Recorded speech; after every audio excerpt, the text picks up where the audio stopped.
Scott Pruitt was on.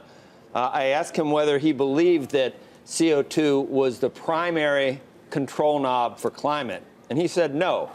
You've mentioned CO2 a couple of times in emissions. I was wondering, do you believe CO2 is the primary control knob for the temperature of the Earth and for climate?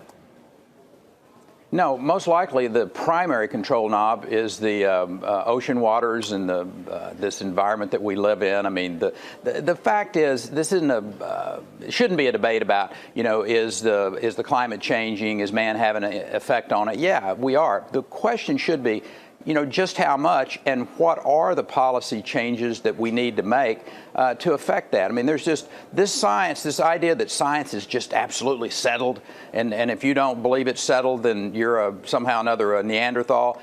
That is so inappropriate from my perspective. I think if you're going to be a wise, intellectually engaged person, being a skeptic about some of these issues is quite all right. So the point is, are we going to continue to have innovation that helps affect in a positive way our environment? Absolutely. And I'm excited about what we're going to see coming out of our national labs, coming out of the private sector, working in concert with private, or I should say public and private sector opportunities.